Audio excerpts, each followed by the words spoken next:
In this video, I will demonstrate how to add more than one metrics to the same dashboard widget by editing the JSON in Oracle Cloud. The JSON editor provides greater flexibility and more options to visualize the data in the widget. In Oracle Cloud, enter Management Dashboards to search for dashboards. Click Dashboards in the Management Dashboard service. Click the option to create dashboard and then click the Widget tab. Click the plus icon and then select Create Query-Based Widget. Next, select the namespace from the drop-down list. The default CPU utilization query displays. Next, click Run. Now, I see the data populating.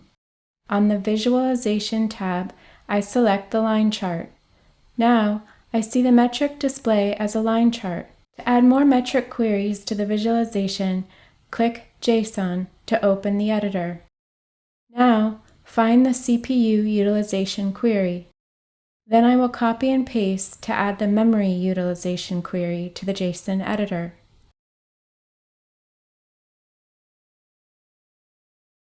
Next, right-click and select Format Selection. Now, I will add the union transform to the data config array.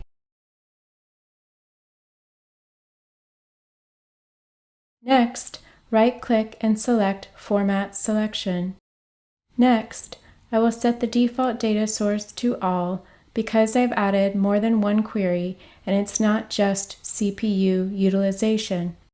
To save the changes, click Apply. Now I see two lines on the visualization chart.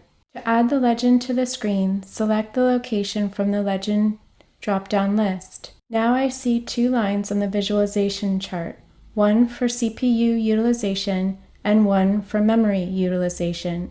Click Save and add a name for the widget. In this example, I enter 2 metrics union. You can also add a description and select a compartment. Click Save. Now, I can see the widget I just created on the dashboard. Enter a dashboard name and then click Save Changes. Now, you can create custom metric widgets using JSON or Management Agent. The links to the related documentation are in the description below this video.